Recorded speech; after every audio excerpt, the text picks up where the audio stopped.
آله وأصحابه الطيبين الطاهرين ومن تبعهم بإحسان إلى يوم الدين أما بعد أيها المسلمون أوصيكم ونفسي بتقوى الله عز وجل فاتقوا الله يا عباد الله اتقوا الله في أنفسكم وأزواجكم وأولادكم وعشيرتكم اتقوا الله في علانكم وسركم وفي جميع شؤونكم وأقوالكم وأعمالكم نسأل الله سبحانه أن يجعلنا وإياكم من عباده المتقين ويتقبل منا ومنكم صالح الأعمال إنه ولي ذلك والقادر عليه أيها المسلمون আমরা বিগত খুতবার আলোচনায় যেটি আমি দিয়েছিলাম গত মাসে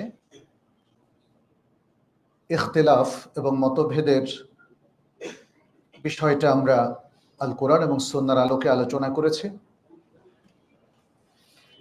আজকের এই দ্বিতীয় পর্বে আমরা উলামায়ে কেরামের মধ্যে ইখতিলাফ কেন হয়েছে এবং ইখতিলাফ কিংবা মতভেদ যেহেতু হচ্ছে এবং হবে তাহলে তার আদব এবং এটিকেটসটা কি সেটা নিয়ে আমরা আজকে আলোচনা করব ইনশাআল্লাহ।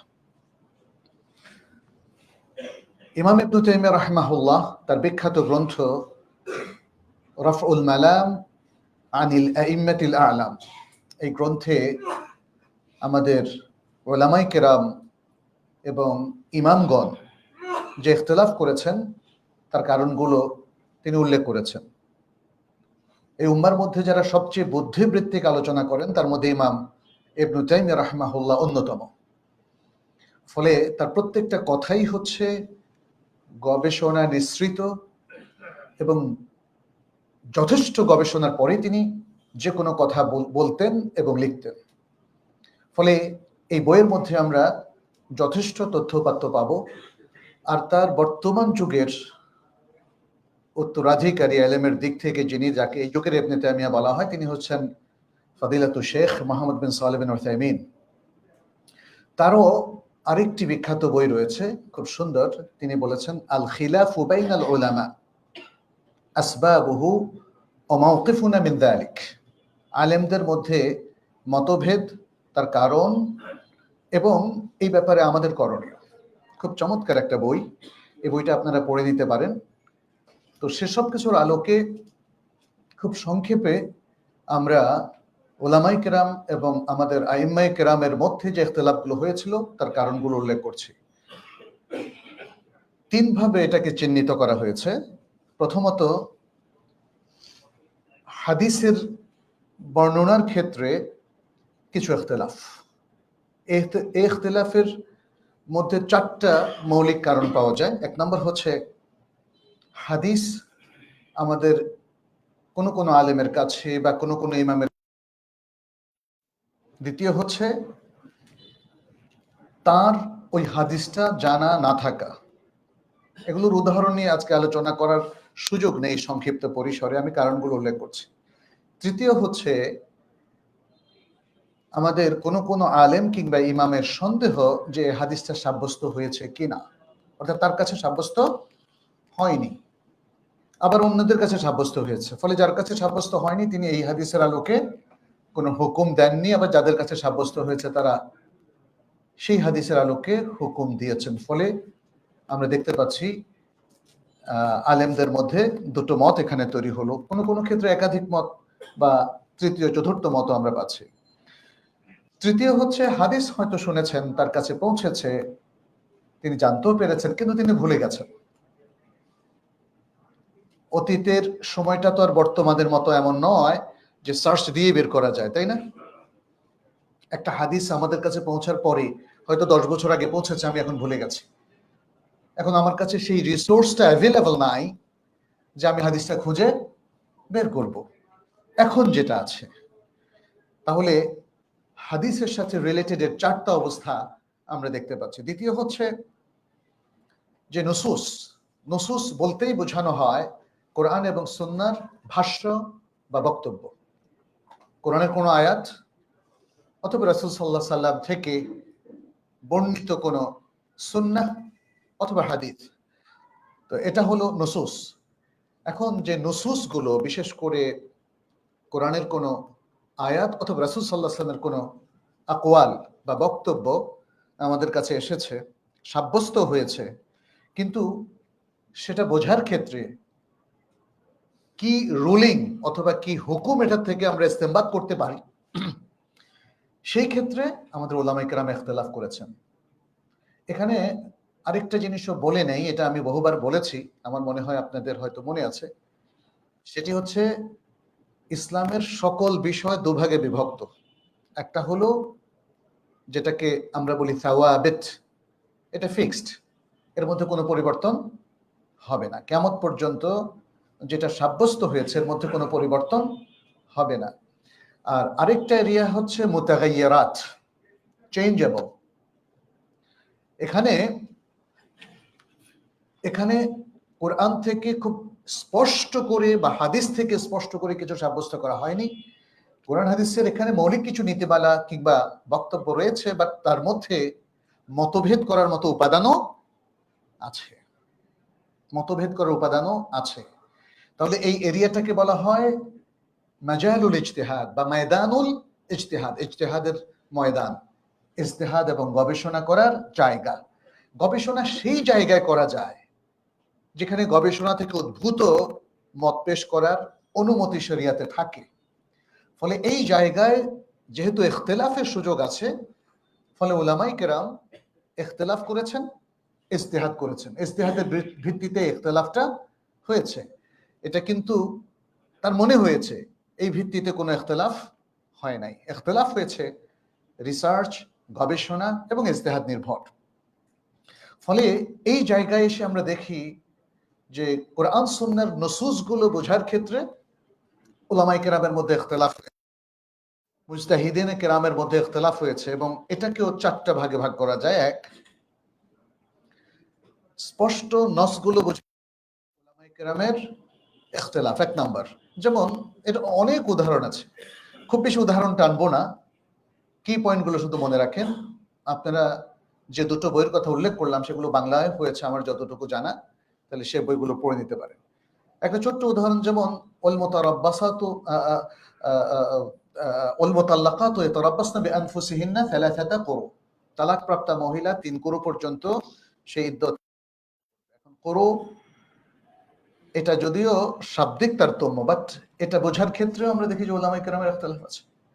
অথবা ফাতাহরিরু রাকাবাতিন মুমিনা, যেমন গোলাম বলা হয়েছে, কোথাও গোলাম, কোথাও মুমিন গোলাম। দাসমুক্তির কথা বলা হয়েছে, সেটা কি মুমিন হতেই হবে? এই যে শর্তারোপের উপলব্ধিটা, এটা উলামায়ে কেরাম এখানে দেখা যাচ্ছে ইখতিলাফ করেছে। কোরো দ্বারা কি তোহর বোঝানো হয়েছে না হায়েজ বোঝানো হয়েছে, এটা দ্বারা উলামায়ে কেরাম ইখতিলাফ করেছেন। এছাড়া আরো অন্যান্য নুসুস বোঝার ক্ষেত্রে তাদের ইখতিলাফের কারণে তাদের রুলিং কিংবা তাদের বর্ণিত বিধান বিভিন্ন রকম হয়েছে। দ্বিতীয় হচ্ছে, যেই জায়গায় শরীয়তের কোনো নস নাই, বক্তব্য নেই, যেমন ক্লোনিং, যেমন ই কমার্স, অথবা এআই এর ব্যবহার। নবী সাল্লাল্লাহু আলাইহি ওয়াসাল্লাম কি এআই নিয়ে কিছু বলেছেন? আর্টিফিশিয়াল ইন্টেলিজেন্স বলেন নাই। তাহলে এই যে যে জায়গাগুলোতে শরিয়া স্পষ্ট করে কোনো কিছু বলেনি, অর্থাৎ টেক্সটের মধ্যে কিছু পাওয়া যায়নি, সেই জায়গায় ইজতিহাদের বিশাল একটা সুযোগ তৈরি হয়েছে। এবং এক্ষেত্রে তাহলে যেমন মানব ক্লোনিং কিংবা পশুর ক্লোনিং কিংবা উদ্ভিদের ক্লোনিং, এখানে শরিয়ার হুকুমটা কিভাবে হবে? এখন তো নতুন ওহী আর নাজিল হবে না, তাই না? তাহলে এখন উলামায়ে কেরামকে ইস্তেমবাত করতে হবে হুকুম শরিয়ার মূলনীতির আলোকে। এই জায়গায় দেখা যাচ্ছে যে উলামায়ে কেরামের একটা ইখতিলাফের বিশাল সুযোগ তৈরি হয়েছে। যেহেতু নস নাই, অতএব আমি যে হুকুমটা দেব আমি আপনাকে ইম্পোজ করতে পারবো না। আবার আপনি আরেকটা হুকুম যদি দেন, আমি তো আপনি আমাকে ইম্পোজ করতে পারবেন না যে আমি যেটা বলেছি ওটাই সঠিক, ওটাই ওহীর মতো, এখানে কোনো ইখতিলাফ চলবে না। এটা কি বলা যাবে? বলা যাবে না, এখানে তো ওহীই নাই। তাহলে যে জায়গায় ওহীর কোনো নস নাই, সেই জায়গায় হুকুম ইস্তেমবাতের ক্ষেত্রে আমাদের মুজতাহিদিনে কেরাম ইখতিলাফ করেছেন। 3 নম্বর, যখন বাহ্যিক দৃষ্টিতে দেখা যায় শরিয়ার যে টেক্সটগুলো আছে, নস, এগুলোর মধ্যে একটা তাআরুদ, একটা সংঘর্ষ, পরস্পর বিরোধী বক্তব্য, তাহলে এখানে করণীয়টা কি? অনেকগুলো মাসআলা এমন আছে, যেমন লজ্জাস্থান স্পর্শ করলে ওযু চলে যাবে। আরেক জায়গায় আল্লাহ রাসূল বলছেন ওটা তোমার অঙ্গ। তাহলে এই যে দু ধরনের বক্তব্য আমরা পেলাম, এখানে হুকুম অনুযায়ী কোনটা হবে? যেমন কেউ বলেছেন যে হ্যাঁ ওযু চলে যাবে, আউলা মাসতুমুন নিসা, কোরআনে বলা হয়েছে মেয়েদেরকে স্পর্শ করলেই ওযু চলে যাবে। আবার আরেক দল বলছেন যে না, রাসূল সাল্লাল্লাহু আলাইহি সাল্লামের আরেক বক্তব্য আছে যার দ্বারা বোঝা যাচ্ছে ওযু যাবে না। তাহলে দু ধরনের মত আমরা পেলাম। আবার মাঝামাঝি বক্তব্যও পেয়েছি আমরা, যেমন শায়খ সালেহ বিন উসাইমিন তিনিও বলেছেন যদি কেউ স্পর্শ করার কারণে উত্তেজনা ফিল করে তাহলে তার ওযু চলে যাবে, আর যদি কোনো কিছুই ফিল না করে তাহলে তার ওযু যাবে না। তাহলে তিন ধরনের মত আমরা পেলাম, তাই না? তিন ধরনের মত, কারণ কেউ এ হাদিস দিয়ে, কেউ ওই হাদিস দিয়ে, কেউ জমা করেছে। ফলে ইখতিলাফটা কেন হলো আমরা উপলব্ধি করলাম। এখন যদি একমতের মানে একমতের যারা বক্তা তারা যদি অন্য মতের উপর চড়াও হয়, এটা কি ঠিক হবে? ঠিক হবে। এভাবে যখন দলিলগুলোর মধ্যে পারস্পরিক তাআরুদ দেখা দেয়, তখন তার সলিউশনটা কি হবে? এটা নিয়ে উলামায়ে কেরাম নানা রকম সলিউশনে গিয়েছেন। কেউ জমা করেছেন যে সবগুলো দলিলের উপরই যদি সেটাকে তারা প্রাধান্য দিয়েছেন, যখন হয় এটাকে নয় ওটাকে নিতেই হবে, দ্বিতীয় কোনো অপশন নাই, তখন তারজিহের মাসালা গিয়েছেন। আর যখন নবী সাল্লাল্লাহু আলাইহি সাল্লামের দুরকম হুকুম জানা যায়, একটা হলো জায়েজ আর একটা জায়েজ না, এবং জানা যায় যে তিনি নিষেধ করেছেন আগে, তারপরে জায়েজ করেছেন, এটা যদি তারিখটা জানা যায় তাহলে একটা হলো নাসিখ, একটা হলো মানসুখ, তাই না? এভাবে দেখেন শরিয়ার মধ্যে কিন্তু সব চমৎকার সমাধানই আছে। মানে অন্য মত হলেই সব সময় চড়াও হতে হবে, এটা কিন্তু সঠিক নয়। যাই হোক, আমরা সেটা আদবের মধ্যে বলবো। চতুর্থ যে বিষয়টা, সেটা হচ্ছে ব্যাপক, সেটা হচ্ছে আল কাওয়াইদ আল উসুলিয়াহ। ইসলামের বেশ কিছু আদিল্লা আছে যেই দলিলগুলো দ্বারা দলিল উপস্থাপনের ক্ষেত্রে উলামায়ে কেরামের ব্যাপক মতভেদ আছে। সেগুলোকে কায়দা হিসাবে যখন উলামায়ে কেরাম উল্লেখ করলেন, তখন সেই কায়দা অনুযায়ী আমল করার ক্ষেত্রে আমরা ইখতিলাফ দেখি। যেমন আমাদের পূর্ববর্তী শরীয়ত আমাদের জন্য শরীয়ত হবে কিনা, সাহাবার কাউল আমাদের জন্য শরীয়ত হবে কিনা, ইসতিসহাবুল হাল আমাদের জন্য শরীয়ত হবে কিনা, ইস্তেহসান, মাসলাহা মুরসালা, এরকম বিভিন্ন দলিল আপনারা দেখবেন যে উলামায়ে কেরাম ব্যাপকভাবে এগুলো নিয়ে আলোচনা করেছেন। যদিও সাধারণ শিক্ষিত মানুষদের মধ্যে এগুলো নিয়ে তেমন আলোচনা নাই। মূলত এগুলো উসুলে ফিকহের একটা বড় ক্ষেত্র, আর উসুলে ফিকহ হলো শরিয়ার একটা অত্যন্ত উর্বর জায়গা, যেই জায়গায় প্রখ্যাত উলামায়ে কেরাম সবারই কোনো না কোনো দখল ছিল, কারণ এটা হলো source methodology of Islamic jurisprudence. ফলে শরিয়াতের হুকুম ইস্তেমবাদ করার ক্ষেত্রে কি মেথডোলজি একজন আলেম, একজন ফাকিহ, একজন স্কলার ফলো করবেন, সেটার আলোচনা কিন্তু এখানে হয়ে থাকে, এবং এখানে ব্যাপকভাবে উলামায়ে কেরামের ইখতিলাফের ইস্যুগুলো চলে আসে। দেখা যাচ্ছে এখানে বেশ কিছু মূলনীতি তৈরি হয়েছে, হয়তো আমরা শরিয়াত থেকে যে মূলনীতিটা আমি ডিরাইভ করলাম সেটা আপনি মানছেন না, কারণ আপনার কিছু অবজেকশন আছে। যেমন ইস্তেহসান, এটা শরিয়াতে দলিল কিনা, এখানে আমরা দেখতে পাচ্ছি ইমাম শাফিঈ এটাকে একদম অস্বীকার করেছেন, এটা দলিল না। আবার দেখা যাচ্ছে যে একজন আলেম যেটাকে অস্বীকার করছেন, আরেকজন আলেম কিন্তু সেটাকে মিন করছেন না যখন তিনি সাব্যস্ত করেন। ফলে এখানে ব্যাপক একটা আলোচনা, ডিসকাশন, গবেষণার সুযোগ আছে। শুনেই আমরা একে অপরের সাথে সাথে বিরোধিতা করা এটা উচিত হবে না, বরং আমরা দেখছি যে ইখতিলাফের বিশাল সুযোগ ক্রিয়েট হয়েছে বলেই উলামায়ে কেরাম ইখতিলাফ করেছেন। সেজন্য উলামায়ে কেরামের ইখতিলাফকে কেন্দ্র করে তাদের প্রতি খারাপ কোনো শব্দ প্রয়োগ করার পরিবর্তে কি আচরণ করা উচিত সেটা নিয়ে আমরা আমাদের সেকেন্ড পয়েন্টে আজকে আলোচনা করব। তবে এখানে তৃতীয় আরেকটা বিষয় আছে যে কারণে ইখতিলাফ হয়েছে, সেটা হচ্ছে ভাষাগত কারণে। ভাষাগত কারণেও উলামায়ে কেরামের মধ্যে ইখতিলাফ হয়েছে, এটাকে বলা হয় আসবাবুন তাউদু ইলা আল-লুগা, আসবাবুন তাউদু ইলা আল-লুগা। এর মধ্যে একটা হলো আল ইশতিরাক আল লাফযি, একটা শব্দের অনেক অর্থ, একটা শব্দের অনেক অর্থ। কোন অর্থটা আমরা বুঝাবো? যেমন কুরু শব্দের ক্ষেত্রে আমরা বললাম এটার অর্থ হলো তোহর, এটা অর্থ হলো হাইজ। তাহলে ওয়াল মুতাল্লাকাতু ইয়াতারাব্বাসনা বিআনফুসিহিন্না সালাসাতা কুরু, এখানে 3 কুরু, 3 কিভাবে সাব্যস্ত হয়? এটা কি তোহর বললে হবে না হাইজ বললে হবে? এটা নিয়ে উলামায়ে কেরামের কিন্তু বিশদ গবেষণা রয়েছে। এর পাশাপাশি যেমন ধরেন আইন, আইন শব্দটা যখন বলা হয়, আইনের অর্থ হলো চোখ, আইনের অর্থ হলো সম্পদ, আইনের অর্থ হলো ডিজে, সেলফ, এরকম নানা অর্থ। অতএব কোথাও কোন অর্থটা বেশি অ্যাপ্রোপ্রিয়েট হয়, দেখা যাচ্ছে যে সেক্ষেত্রে উলামায়ে কেরামের ইখতিলাফ তৈরি হয়ে যায়। ফলে শব্দের মধ্যে কোন অর্থটা আমি নেব, সেখানে যখন ইখতিলাফটা হয় তাহলে মাসালার মধ্যেও ইখতিলাফ হয়। আরো মজার ব্যাপার আছে, যেমন আরবি গ্রামার, গ্রামারের এখানে কোন নিয়মটা আমি ফলো করব সে অনুযায়ী ইখতিলাফ হয়। ফলে গ্রামারের নিয়মের পার্থক্যের কারণেও দুজন আলেমের হুকুম ইস্তেমবাতের ক্ষেত্রে পার্থক্য হয়ে যায়। আরেকটা হচ্ছে ইখতিলাফুল কিরাআত, বিশেষ করে এটা কোরআনের ক্ষেত্রে। যেমন আমরা কসমের কাফারার ক্ষেত্রে যদি বলি ফাকাফারাতুহু সিয়ামু সালাসাতি আইয়াম, আইয়ামের পরে মুতাতাবিআত হবে কিনা, মানে কেউ যদি কসম ভঙ্গ করে তাহলে তার 3টা সিয়াম রাখতে হবে।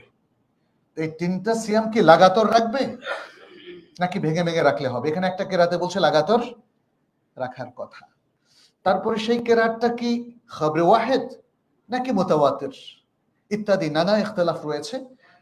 আপনারা দেখবেন যে বিখ্যাত সব তাফসিরের মধ্যে কেরাতগুলো উল্লেখ করা হয়েছে, এবং এই কেরাতের পার্থক্যের কারণে পুরো আয়াতের হুকুমের মধ্যেও পার্থক্য চলে আসে, ফিকহি মাসালার মধ্যে পার্থক্য চলে আসে। তাহলে আলেমদের মধ্যে কেউ যদি বলেন আমি এই কেরাতটা নিলাম, তাহলে তার হুকুম হবে একটা, আর যিনি বলেন যে না আমি অভিন্ন কেরাতটা নিলাম, তার হুকুম হবে আরেকটা। ফলে অবাক হওয়ার কিছু নেই, এগুলো শুধু আপনাদের সামনে উল্লেখ করলাম, আপনারা সবাই আজকে থেকে মুস্তাহিদ হয়ে যাবেন সেই জন্য না, এগুলো একটু মাথায় রাখা প্রয়োজন।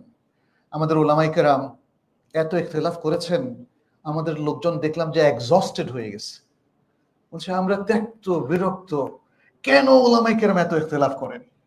তো সেটা তো জানানোর অধিকার আমাদের আছে, যেহেতু উলামায়ে কেরাম আসলে কোন গ্রাউন্ডে ইখতিলাফ করেছেন, তারা কোনো শখের বশেও করেন নাই, তারা প্রবৃত্তির তাড়নায়ও করেন নাই, তারা আমানতদারির জায়গা থেকে এই রিসার্চ গুলো করেছেন, এবং এই রিসার্চের কারণেই তাদের এই ইখতিলাফের স্কোপ গুলো তৈরি হয়েছে।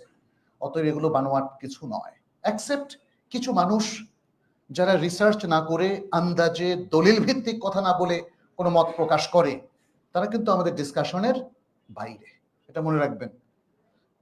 যারা কোনো দলিলের ধার ধারে না, গায়ের জোরে কথা বলে, প্রবৃত্তির তাড়নায় কথা বলে, তারা আমাদের এই ডিসকাশনের বাইরে। আমরা আমাদের সেই সকল সম্মানিত ওলামায়ে কেরামের ইখতিলাফের কথা বলেছি, আইম্মাতুল হুদা তাদের কথা বলেছি, যারা সারা জীবন জ্ঞানের সাধনা করে গেছেন, যারা আল কোরআন সুন্নাহকে ভালোবেসে গেছেন, এবং পূর্ণ আমানতদারির সাথে তারা গবেষণা কার্য সম্পাদন করেছেন, তারপরেও ইখতিলাফটা হয়েছে। ইখতিলাফ যেহেতু হয়েছে, তাহলে আমাদের এই ইখতিলাফকে কেন্দ্র করে কেমন আচরণ করা উচিত, সবার প্রতি কি ধারণা পোষণ করা উচিত ইত্যাদি, এই বিষয়গুলো নিয়ে এখন একটি কথা বলবো। এটা হলো যারা নিজেরা ইখতিলাফ করছেন অথবা তাদের ইখতিলাফকে আমরা যারা পাচ্ছি, সবার জন্যই আদব। আমি যদি একটা কথা বলি, আপনি আমার এই কথার প্রেক্ষিতে করবেন, এটা একটা। আরেকটা হচ্ছে দুজন স্কলার দুটো মত প্রকাশ করলেন বা 3টা মত প্রকাশ করলেন, বা আমাদের যে বড় বড় ইমামরা রয়েছেন তাদের মধ্যে যে বিভিন্ন ইখতিলাফগুলো আমরা দেখলাম, এই ইখতিলাফগুলোর সাথে আমাদের ডিলিংটা কেমন হবে, কিভাবে দেখবো আমরা ইখতিলাফ?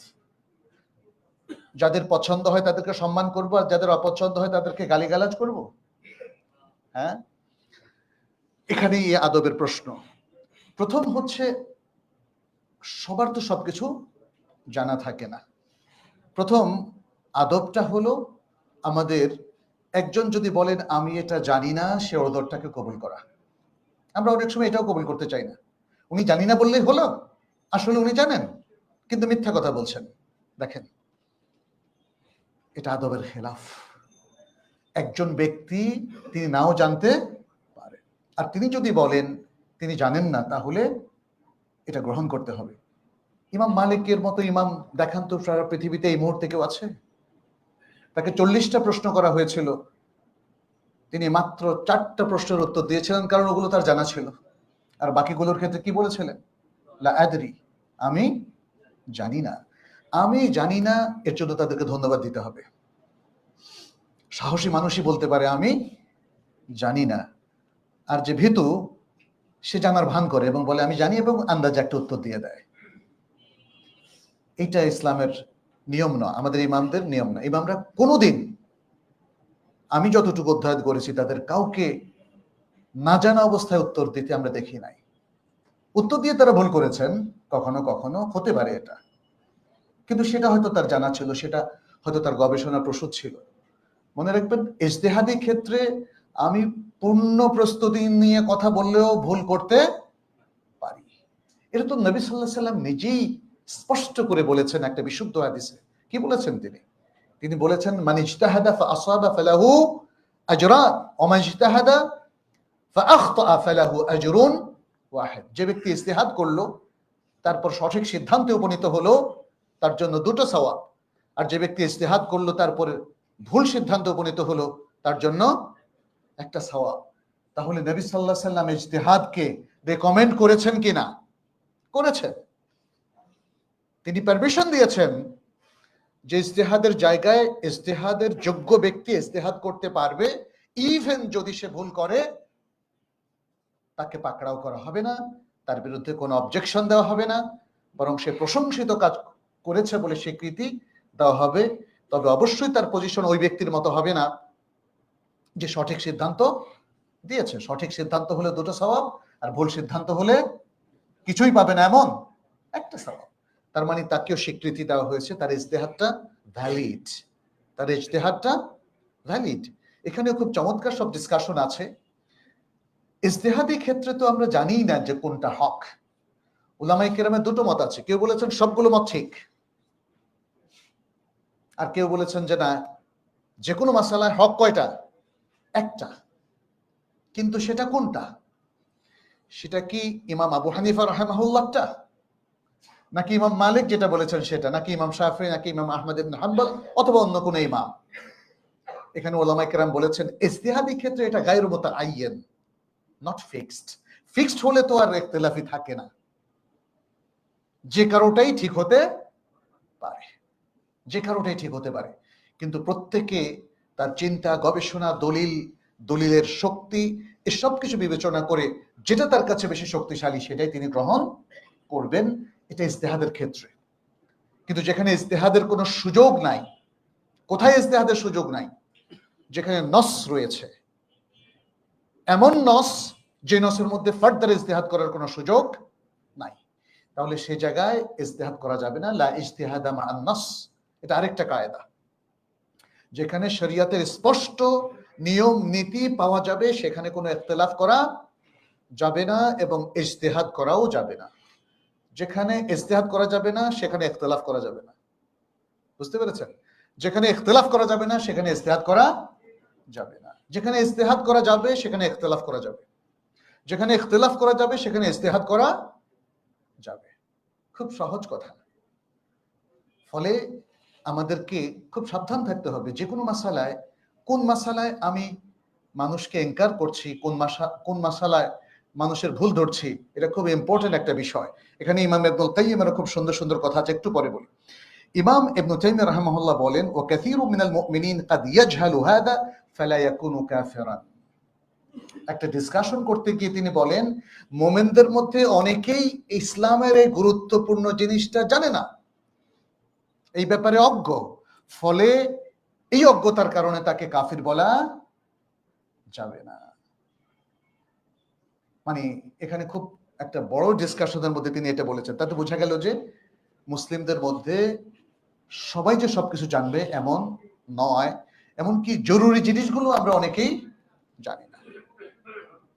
আচ্ছা, দ্বিতীয় হচ্ছে তাইলে না জানার কারণে একটা ওজর, এটা আদব।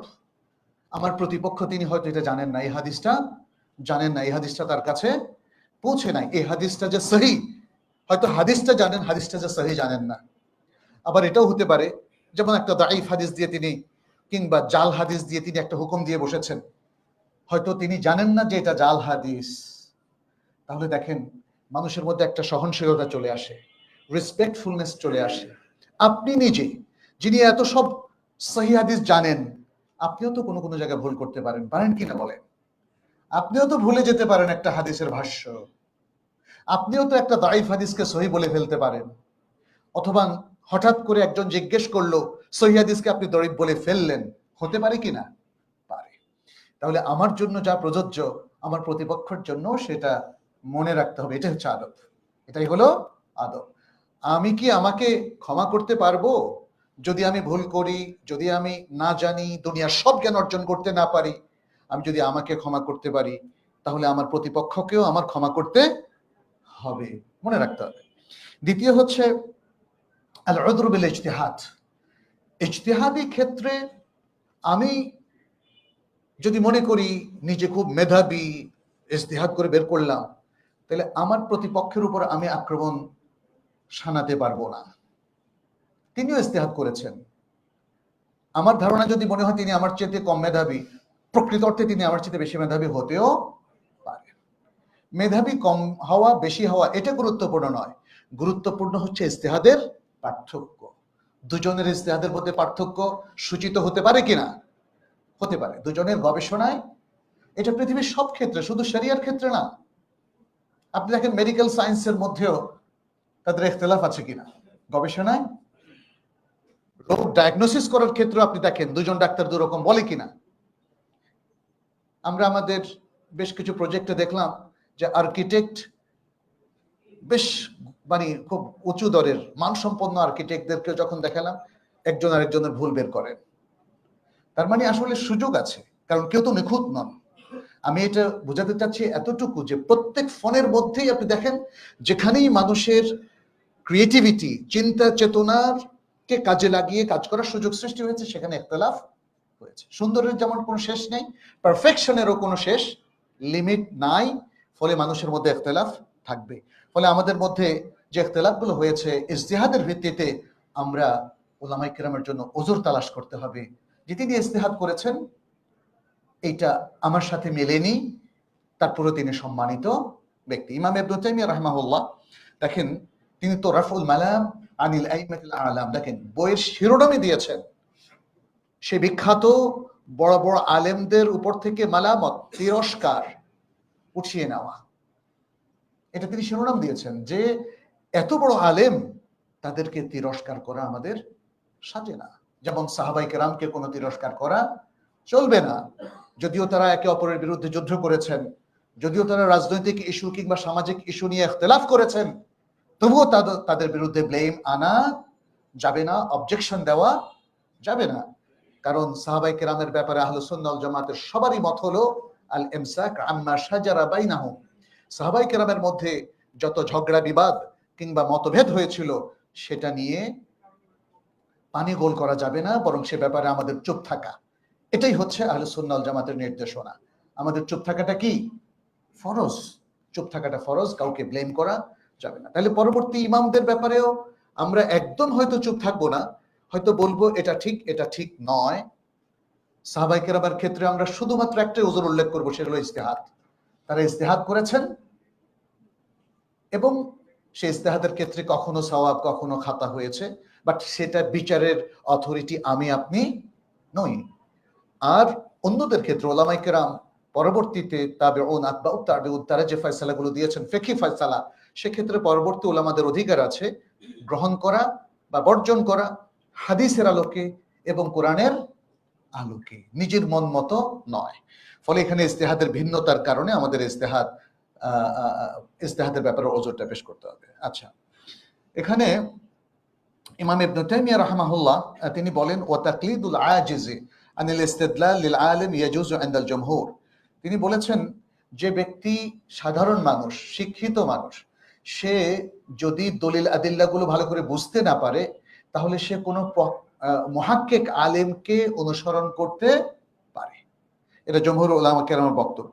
ইমাম ইবনুল কাইয়্যিম বলেন, আল আম্মি লা মাযহাবা লাহু। আম্মি ব্যক্তি, সাধারণ শিক্ষিত মানুষ, তাদের কোনো মাযহাব নেই। লিআন্নাল মাযহাবা ইন্নামা ইয়াকুনু লিমান লাহু নউ নাযারিন ওয়া ইস্তিদলাল।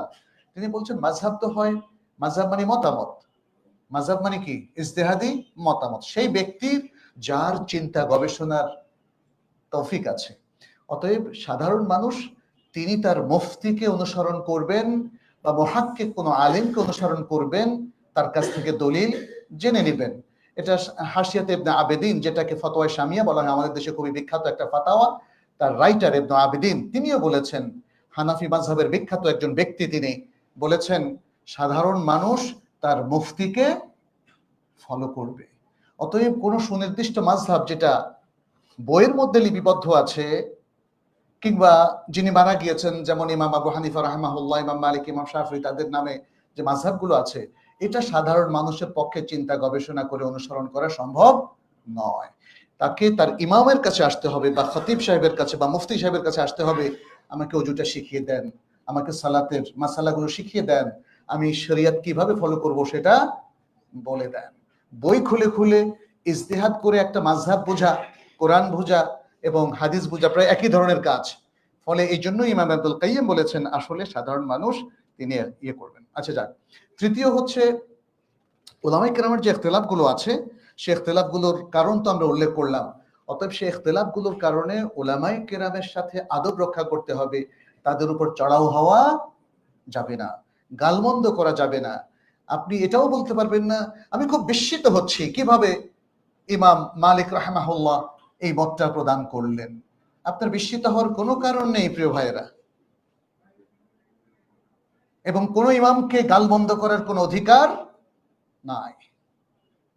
ইনারা তাদের পুরো জীবনকে আল্লাহ এবং রাসূলের ইত্তেবায়ের জন্য, ইলমের খেদমতে তারা পুরো জীবনটাকে তারা ব্যয় করে গেছেন, সেটা আপনার মাথায় রাখতে হবে। আর যে জায়গা তিনি ইখতিলাফ করেছেন এটা কোনো দূষণীয় নয়, বারবার সে কথাটাই আমরা বোঝাতে চাচ্ছি। অতএব আজকের যুগেও আমাদের যে মুহাক্কিক উলামায়ে কেরাম, যারা আহলে সুন্নাহ ওয়াল জামাতের মানহাজকে ফলো করছে, যারা বিশুদ্ধ আকীদা সর্বান্তকরণে ফলো করার চেষ্টা করছে, ভুল তাদেরও হতে পারে। ভুলটা ধরিয়ে দেওয়ার নিয়ম হচ্ছে নাসিহা করা, এটা আদব। ভুলের কারণে কাউকে খুব বাঘের মতো আক্রমণ করা, চড়াও হওয়া বা ফেসবুকে গালমন্দ করা, এটা কখনোই আদবের মধ্যে সম্পৃক্ত হতে পারে না। চতুর্থ হলো আর রিফকু ফিল আত-তাআমুল, মুআমালার ক্ষেত্রে, ইভেন সামনাসামনি মুআমালার ক্ষেত্রে, অথবা বইয়ের জগতে মুআমালার ক্ষেত্রে, লেখালেখির জগতে বইয়ের মুআমালার ক্ষেত্রে আমাদেরকে রিফক, কোমল ভাবে আচরণ করতে হবে, সুন্দর, ভদ্র, নমনীয়। একটা ভদ্র সমাজ, ভদ্র উলামায়ে কেরাম ঠিক যেভাবে আচরণ করেন আমাদেরকে সেটা করতে হবে। এবং এই ব্যাপারে রাসূল সাল্লাল্লাহু আলাইহি ওয়াসাল্লাম থেকে অসংখ্য অসংখ্য উদাহরণ আছে। আরবের উদাহরণ যেটি সহিহ বুখারী সহ অন্যান্য গ্রন্থে এসেছে, আপনারা জানেন নবী সাল্লাল্লাহু আলাইহি ওয়াসাল্লাম কিভাবে আর রিফক ওয়াল লিন এর সাথে মানুষের সাথে আচরণ করতেন। যখন একজন গ্রামীণ ব্যক্তি, যিনি তখন ইসলাম গ্রহণ করেননি এবং সভ্যতাও শিখেননি, মসজিদে এসে সবার সামনে দাঁড়িয়ে প্রস্রাব করতে শুরু করলেন, তখন সাহাবায়ে কেরাম তারা খুব রাগ করলেন এবং তার দিকে একটু আক্রমণাত্মক ভাবে এগিয়ে গেলেন। নবী সাল্লাল্লাহু আলাইহি ওয়াসাল্লাম বললেন, থামো তোমরা, লা তাজরুমু আই লা তাকতুউ বাউলাহু, তার প্রস্রাবকে বন্ধ করো না, প্রস্রাব ডিসচার্জ করতে দাও। এবং তারপরে কি বললেন, ও আতবিউহু যাদুবা মিম্মা, এবং এক বালতি পানি তোমরা নিয়ে আসো। এবং পরে যখন প্রস্রাব শেষ হলো সেখানে বললেন যে ঢেলে দিতে, যাতে প্রস্রাবটা মসজিদ থেকে বের হয়ে যায়। এবং তারপর সেই ভদ্রলোককে তিনি ডাকলেন এবং বললেন, কি বললেন, ইন্না হাযিহিল মাসাজিদ লা তাসলুহু শাইউন মিন হাযিহি আল কাদুরাত, এই মসজিদটা পবিত্র একটা জায়গা, এই জায়গায় এই ধরনের প্রস্রাব করা বা নাজাসাত এখানে বিস্তার করা এটা সঠিক নয়। কি বলেছেন? সঠিক নয়, লা তাসলুহ। বুঝিয়ে দিলেন, তখন সেই লোক আল্লাহর কাছে দোয়া করলো, আল্লাহ তুমি মুহাম্মদকে রহম করো, এদেরকে রহম করো না, এবং তিনি ইসলাম গ্রহণ করেছিলেন। সুবহানাল্লাহ। এই যে রিফক, এই রিফক যদি আমরা অমুসলিমের প্রতি দেখাতে পারি, তাহলে আমাদের ওলামায়ে কেরাম যারা এত জুহুদ দিলেন, এত ত্যাগ তিতিক্ষা করলেন, এলেমকে ভালোবাসলেন, ইসলামকে, মুসলিমদেরকে ভালোবাসলেন, তাদের কি আপনি একটু রহম করবেন না? তাই না? একটা জীবন দিয়ে দিলেন, যারা আজকের যুগে হোক আগের যুগে হোক, যারা দ্বীনের জন্য জীবন বাজি রাখলেন, তাদেরকে কি একটু সম্মান দেবেন না? তাদেরকে একটু ভালোবাসা দেবেন না? তাই না? এটা একটু ভাবতে হবে আমাদেরকে। আরেকটা জিনিস, আরেকটা আদব হলো, আপনি যখন দ্বীনের কোনো বিষয়ে কথা বলবেন, তখন এলেম ছাড়া কথা বলবেন। এলেম মানে কি? দলিল। এলেম হলো দলিলটা কি? মা কাল আল্লাহ ও মা কাল রাসূল। আল্লাহ যা বলেছেন, রাসূল সাল্লাল্লাহু আলাইহি ওয়াসাল্লাম যা বলেছেন, এটাই হলো আমাদের মূল দলিল। ইজমা, কিয়াস এগুলো হচ্ছে আনুষঙ্গিক দলিল। এগুলোর একটা প্রেক্ষাপট আছে কিভাবে সেই দলিলগুলো তৈরি হলো, বাট মেইন দুটো দলিল হলো কোরআন এবং সুন্নাহ। ওই দলিলের বাইরে গিয়ে বা কোরআন সুন্নাহর সাথে সাংঘর্ষিক কোনো বক্তব্য দেওয়া যাবে না। এটা একটা বড় ধরনের আদব। এরপরে আরেকটা হচ্ছে, প্রতিবাদ করতে চাই আমরা, ভুল হলে আমরা সংশোধন করে দিতে চাই। এটারও একটা আদব আছে, এটারও একটা আদব আছে। ভুল সংশোধন করা, এটা হতে হবে নাসিহার পদ্ধতিতে, কল্যাণ কামনা, ভদ্রভাবে, সুন্দর। এবং এটার আরো অনেকগুলো আদব আছে, তার মধ্যে একটা হলো প্রকাশ্যে সবার সামনে মানুষকে রিফিউট করা যাবে না। ইভেন আপনার যদি 3 সন্তান থাকে, তার মধ্যে এক সন্তান একটু ভুল করে ফেললো, আপনি বাসার সবাইকে ডাকলেন, ডেকে ওকে মারলেন বা অপমান করলেন বা চটকানি দিলেন, কান ধরালেন, এটাও শরীয়তে সঙ্গত নয়। আপনার সন্তান, আপনি তার মালিক হন নাই, তার মালিক কে? আল্লাহ। আপনার সন্তানের সাথেও আপনি অন্যায় আচরণ করতে পারেন না। আপনার সন্তানকেও সুন্দরভাবে সংশোধন করতে হবে, তাকে সবার সামনে অপমান করতে পারেন। আপনার স্ত্রীকে, আপনি আপনার পরিবারের, নিজের বাবা মা, আপনার আপন ভাই বোন, তাদের সামনে আপনার স্ত্রীকে আপনি অপমান করতে পারেন না। তার ভুলটাও সংশোধন করতে হবে একান্তে, নির্জনে। এইভাবে মনে রাখতে হবে সব জায়গায়। আজকে এই মসজিদে কেউ যদি ভুল করেন, তাকে ডেকে নিয়ে বলতে হবে কানে কানে, ভাই এটা একটু ভুল হয়ে যাচ্ছে, সবার সামনে না। হ্যাঁ, সবার সামনে কোন কোন জিনিসগুলো আপনি তুলে ধরবেন, যেটা আমরা নসিহা করার পরে ভুল সংশোধন করছি না, বলেই যাচ্ছি, আমার মধ্যে একটা জেদ কাজ করছে যে অন্যায়, যে ভুলগুলো আমি সঠিক মনে করছি, সেটা আমি বলেই যাচ্ছি মানুষের সামনে, তখন সেটাকে মানুষের সামনে বলতে হবে, কারণ আর কোনো পথ এখানে বাকি রাখা হয় নাই। কিন্তু সাধারণভাবে নসিহাতের মধ্য দিয়ে যেতে হবে। আরেকটা যে বিষয় হচ্ছে আদব, আপনি কোন জিনিসগুলোকে এনকার করবেন, যেই জিনিসটার ব্যাপারে আপনি নিশ্চিত যে এটা ভুল। আপনি ভুলও হতে পারেন, তারপরেও আপনি এনকার করতে পারেন, বাট আপনাকে নিশ্চিত হতে হবে এই জিনিসটা উনি ভুল করছেন। কিন্তু যদি নিশ্চিত না হয়ে আপনার মনে হয়, তাহলে হবে না। দ্বিতীয় আরেকটা আদব হচ্ছে, ইজতিহাদি বিষয়গুলোতে সংশোধন করা যাবে না। পরামর্শ দিতে পারেন, ইজতিহাদি বিষয়গুলোতে সংশোধন করা মানে এইভাবে যাবে না, কারণ আপনার একটা ইজতিহাদ, ওনার আরেকটা ইজতিহাদ, আপনার একটা ইজতিহাদ, ওনার আরেকটা ইজতিহাদ। উনি একজন স্কলারকে ফলো করছেন, তার ইজতিহাদ ভিন্ন, আমি যে স্কলারকে ফলো করছি তার ইজতিহাদ ভিন্ন। এটা জানার পরে আপনি তাকে বলতে পারেন যে ভাইজান, আপনার তো এই আমলটা করছেন, এটা একটু ভেবে দেখেন। হ্যাঁ, এটা বলা যেতে পারে। কিন্তু যদি বলেন আপনারটা ভুল, আপনারটা ভুল, আপনার নামাজ কিন্তু হচ্ছে না, আপনার নামাজ হচ্ছে না, আপনি জেলসাতুল ইসরাহা করেন নাই তৃতীয় এবং প্রথম রাকাতে, এই এনকারটা নাজায়েজ। এই এনকারটা, এটা এনকারের জায়গা না, এটা এনকার, এনকার বুঝতে পারছেন তো, প্রতিবাদের জায়গা না। একটা মুস্তাহাব নিয়ে আপনি প্রতিবাদ করছেন, অথবা একটা জায়গা ভুল হচ্ছে না, আপনি ভিন্ন মতের, তাই বলে আরেকজনের ভুল ধরিয়ে দিচ্ছেন, এটা করা যাবে না। হ্যাঁ, শেয়ার করতে পারেন, আপনি বলতে পারেন যে আপনি যে আমলটা করেছেন, আমার কাছে মনে হচ্ছে তার চেয়ে বেটার আমল আছে। আপনি এই স্কুলে যান, এবং সেই বেটারটা হলো এই দলিলের কারণে। আপনি তার সাথে আগে অন্তরঙ্গতা তৈরি করেন, তারপর ডিসকাস করেন মুস্তাহাব নির্ণয়ের ক্ষেত্রে অনেকে ভুল করতে পারেন। আপনি তাকে বলেন যে আপনি যে মুস্তাহাব মনে করছেন এটা আসলে মুস্তাহাব না, তাহলে আসেন আমরা একটু ডিসকাস করি। এভাবে ইনকার হচ্ছে একদম নিষেধ করা, তাকে বলা যে আপনার সালাত হচ্ছে না, আপনি ভুল করছেন। যেমন নবী সাল্লাল্লাহু আলাইহি সাল্লাম বলেছিলেন সাহাবাকে, সাল্লি ফাইন্নাকা লাম তুসাল্লি, তুমি একটা জিনিস ভুলে গেছো, তুমি আবার সালাত পড়ো, কারণ তোমার সালাত হয় নাই। তাহলে এই ইনকার হবে রুকন যদি কেউ বাদ দেয়, শরীয়তের ফরজ এবং গুরুত্বপূর্ণ স্বীকৃত কোনো আমল যদি কেউ বাদ দেয়, যেটা ইজতিহাদের ব্যাপার না। বুঝতে পেরেছেন? তাহলে এইভাবেই আমরা যদি কাজ করি। এখানে আরো সুন্দর সুন্দর অনেকগুলো কথা আছে, আমি সেগুলো স্কিপ করছি যেহেতু সময় অনেক হয়ে গেছে। এই যে আদাবুল ইখতিলাফ, এর অনেকগুলো ফায়দা আছে। আপনি এই আদবটা যদি রক্ষা করেন, তাহলে এই ইখতিলাফের পরেও মুসলিম সম্প্রীতি কিন্তু নষ্ট হবে না। ওলামায়ে কিরামের মধ্যে আজকে ঐক্য, আমরা অনেক স্বপ্ন দেখি, অনেক অনেক আকাঙ্ক্ষা করি, কিন্তু এই আদবের চর্চা এবং তারবিয়াত, এডুকেশনটা যদি তৈরি না হয়, তাহলে উলামায়ে কেরামের মধ্যে ঐক্য কখনোই হবে না। আজকে আমরা দেখতে পাচ্ছি যে সুন্নত মুস্তাহাব নিয়ে ইখতিলাফটা অনেক বেশি কঠিন ভাবে মানুষের সামনে, তাই না? তো এই জিনিসগুলো মনে রাখতে হবে। ইখতিলাফটা খামাখা তৈরি হয় অনেক জায়গায় যেখানে ইখতিলাফ করা যায় না। আল্লাহ কোথায় আছেন, এটা একটা অত্যন্ত জরুরি মাসআলা, যেখানে অনেকগুলো আয়াত এবং অনেকগুলো হাদিস আছে, সেটাকে আমরা ইখতিলাফের জায়গা বানিয়ে নিয়েছি, তাই না? তারপরে আরো অনেকগুলো জায়গায় আমরা দেখতে পাচ্ছি অনেক ইখতিলাফ আছে যেখানে আসলে ইখতিলাফের সুযোগ নাই। তাহলে এই যে ফান্নুল ইখতিলাফ, আদাবুল ইখতিলাফ, এটা আমাদের এডুকেশনের একটা বড় জায়গা। ইসলামের দৃষ্টিতে ইখতিলাফের আদব কি, কোথায় কোথায় ইখতিলাফ করা যাবে, কোথায় কোথায় করা যাবে না, আর ইখতিলাফ হলে আমাদের ডিলিংটা কি হবে, এটা আমার মনে হয় যে কোনো ভাবেই শিক্ষার মধ্যে আমাদের আসা দরকার। তাহলে হয়তো আমাদের মুসলিমদের মধ্যে বিনয়, ভালোবাসা, সম্প্রীতি আরো অনেক বাড়বে।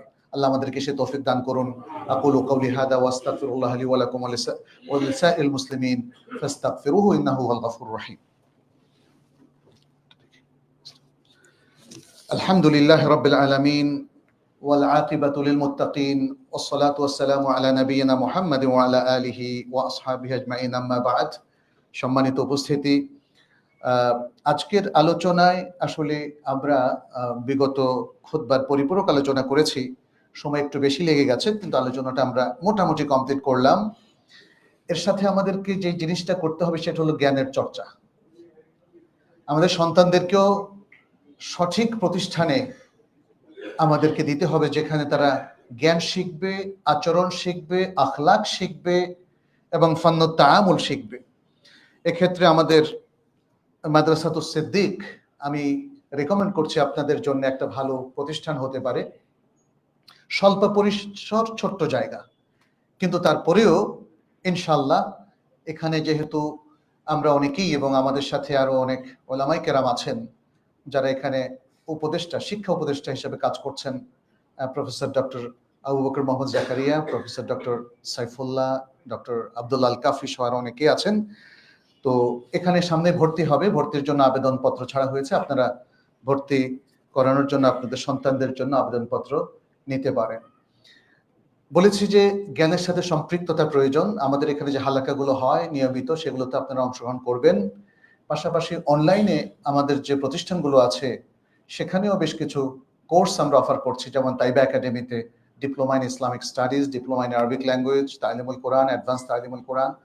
এই কোর্সগুলোতেও আপনারা ঘরে বসে শিখতে পারেন এবং আমরা ইতিমধ্যে বেশ কয়েকজন অত্যন্ত যোগ্য প্রাজ্ঞ শিক্ষকদেরকে সম্পৃক্ত করেছি আমাদের এই প্রতিষ্ঠানগুলোর সাথে, অনলাইন প্রতিষ্ঠানের সাথে, আমাদের এই প্রতিষ্ঠানের সাথেও। পাশাপাশি আমরা অসুস্থদের জন্য দোয়া করছি, আল্লাহ যেন তাদেরকে সুস্থ করে দেন, বিপদগ্রস্তদেরকে বিপদ থেকে রক্ষা করেন, মুসিবত থেকে রক্ষা করেন। আমাদের মধ্যে যারা মারা গিয়েছে, বিশেষ করে আমাদের প্রিয় বাবা মা, আমিও আমার প্রিয় বাবা মাকে হারিয়েছি, এরকম যারা হারিয়েছেন, আমাদের প্রিয় মুসলিম ভাই বোন যারা মারা গিয়েছেন, আল্লাহ যেন তাদের প্রত্যেককে ক্ষমা করে দেন, তাদেরকে জান্নাত নসিব করেন, কবর আযাব মাফ করে দেন, জাহান্নামের আগুন থেকে তাদেরকে রক্ষা করেন। নির্যাতিত মুসলিমদের জন্য আমরা দোয়া করছি, সারা বিশ্বের যে যেখানে নির্যাতিত, আল্লাহ যেন তাদের সহায় হন। ফিলিস্তিনের মুসলিমের জন্য আল্লাহ সহায় হন। সিরিয়া, ইরাক কিংবা মধ্যপ্রাচ্যের আরো যে সকল মুসলিম এখনো নির্যাতিত অবস্থায় আছেন, আল্লাহ তাদেরকে নির্যাতন থেকে রক্ষা করুন। ভারতের মুসলিমদের জন্য আমরা দোয়া করছি, আল্লাহ যেন তাদেরকেও রক্ষা করেন। আমাদের দেশে কিংবা বিশ্বের আরো অন্যান্য দেশে যে যেখানে নির্যাতিত অবস্থায় আছেন, আল্লাহ যেন তাদেরকে সাহায্য করেন। জাদুটোনা আক্রান্ত এক মহিলা আমাদের কাছে দোয়া চেয়েছেন, আমরা দোয়া করি আল্লাহ সুবহানাহু ওয়া তাআলা তাকে যেন জাদুটোনা কিংবা চোখ লাগা এরকম আরো সকল খারাপ জিনিস থেকে আল্লাহ যেন তাকে রক্ষা করেন এবং অন্য যারা আক্রান্ত তাদেরকে রক্ষা করেন। هذا وصلوا وسلموا على نبينا محمد فقد قال الله سبحانه إن الله وملائكته يصلون على النبي يا أيها الذين آمنوا صلوا عليه وسلموا تسليما وقال النبي صلى الله عليه وسلم من صلى علي مرة صلى الله عليه بها عشرة اللهم صل وسلم وبارك وأنعم على نبينا محمد وارض اللهم عن الخلفاء الراشدين وعن الصحابة أجمعين وأنا معهم بعفوك وأكرمك يا أكرم الأكرمين اللهم أعز الإسلام والمسلمين اللهم انصر الإسلام والمسلمين اللهم فرج هم المهمومين من المسلمين واقض الدين عن المدينين واشف مرضانا ومرضى المسلمين يا رب العالمين تقبل منا إنك أنت السميع العليم وتب علينا إنك أنت التواب الرحيم عباد الله إن الله يأمر بالعدل والإحسان وإيتاء ذي القربى وينهى عن الفحشاء والمنكر والبغي يعظكم لعلكم تذكرون فاذكروه يذكركم واشكروه يزدكم ولذكر الله أكبر والله يعلم بما تصنعون وأقيموا الصلاة. لا